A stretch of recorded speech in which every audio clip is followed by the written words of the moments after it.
ಭಾರತೀಯ ನೌಕಾಪಡೆಯಲ್ಲಿ ಸೇವೆ ಸಲ್ಲಿಸಬೇಕು ಅನ್ನೋ ಕನಸಿದೆಯಾ? ಹಾಗಿದ್ರೆ ನಿಮ್ಮ ಕನಸು ನನಸು ಮಾಡಿಕೊಳ್ಳೋದಕ್ಕೆ ಇಲ್ಲಿದೆ ಅದ್ಭುತ ಅವಕಾಶ. ಭಾರತೀಯ ನೌಕಾಪಡೆ 2026ನೇ ಸಾಲಿನ ಶಾರ್ಟ್ ಸರ್ವಿಸ್ ಕಮಿಷನ್ SSC ಅಧಿಕಾರಿ ನೇಮಕಾತಿಗಾಗಿ ಅಧಿಕೃತ ಅಧಿಸೂಚನೆಯನ್ನು ಹೊರಡಿಸಿದೆ. ಒಟ್ಟು 260 ಹುದ್ದೆಗಳಿಗೆ ಈ ನೇಮಕಾತಿ ನಡೀತಾ ಇದೆ. ಪುರುಷ ಮತ್ತು ಮಹಿಳಾ ಅಧಿಕಾರಿಗಳನ್ನ ನೇಮಿಸಿಕೊಳ್ಳುವ ಗುರಿಯನ್ನ ನೌಕಾಪಡೆ ಹೊಂದಿದೆ.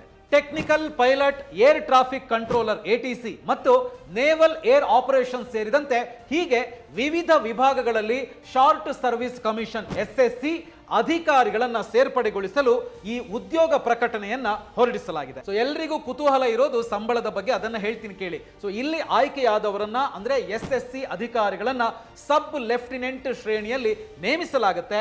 ಅಂದಾಜು ಇವರ ಸ್ಯಾಲರಿ ಎಷ್ಟಿರಬಹುದು ಅಂತ ಹೇಳಿದ್ರೆ ಆರಂಭಿಕ ಮಾಸಿಕ ವೇತನ 1,25,000 ರೂಪಾಯಿಗಳು, ಅಂದ್ರೆ ತಿಂಗಳಿಗೆ 1,25,000 ರೂಪಾಯಿ ಇರಬಹುದು. ಇದರ ಜೊತೆಗೆ ಪೈಲಟ್ ಮತ್ತು ಸಬ್ಮರೀನ್ ವಿಭಾಗದವರಿಗೆ ತರಬೇತಿ ನಂತರ ತಿಂಗಳಿಗೆ ಹೆಚ್ಚುವರಿಯಾಗಿ 31,250 ರೂಪಾಯಿ ಭತ್ಯೆ ಸಿಗುತ್ತೆ. ಅಂದ್ರೆ ಸಂಬಳ ಮತ್ತು ಸವಲತ್ತುಗಳು ತುಂಬಾನೇ ಅದ್ಭುತವಾಗಿರುತ್ತೆ ಅಂತ ಹೇಳುವಂತದನ್ನ ನಾವಿಲ್ಲಿ ಗಮನಿಸಬೇಕಾಗುತ್ತೆ. ಸೊ ಅಪ್ಲೈ ಮಾಡೋದು ಹೇಗೆ ಅಂತ ಹೇಳಿದ್ರೆ ಇಂಡಿಯನ್ ನೇವಿ SSC ಆಫೀಸರ್ ಹುದ್ದೆಗಳಿಗೆ ಅಪ್ಲೈ ಮಾಡೋದು ಪೂರ್ತಿ ಆನ್ಲೈನ್ ನಲ್ಲೇ ಇರುತ್ತೆ. ನೀವು www.joinindianavy.gov.in ಅನ್ನೋ ವೆಬ್ಸೈಟ್ ಮೂಲಕವೇ ಅಪ್ಲೈ ಮಾಡಬಹುದು. ಸೊ ಈಗ ನೀವು ಕೇಳಬಹುದು ಅಪ್ಲೈ ಮಾಡೋದಕ್ಕೆ ಕೊನೆ ದಿನ ಯಾವಾಗ, ಈಗಲೇ ಮಾಡಬಹುದಾ ಅಂತ. ಖಂಡಿತವಾಗಿ ಆಲ್ರೆಡಿ ಸ್ಟಾರ್ಟ್ ಆಗಿದೆ, ನೀವು ಅಪ್ಲೈ ಮಾಡಬಹುದು. 2026 ಜನವರಿ 24ರಿಂದ ಆರಂಭ ಆಗಿದೆ. ಫೆಬ್ರವರಿ 24ರವರೆಗೆ ಮಾತ್ರ ಅವಕಾಶ. ಕೊನೆ ದಿನ ಫೆಬ್ರವರಿ 24. ಸೊ ಅಲ್ಲಿವರೆಗೆ ಕಾಯಬೇಡಿ, ಇಮಿಡಿಯೇಟ್ ಆಗಿ ಅರ್ಹತೆ ಇದ್ರೆ ಅಪ್ಲೈ ಮಾಡಿ. Boss Vala, B the boss.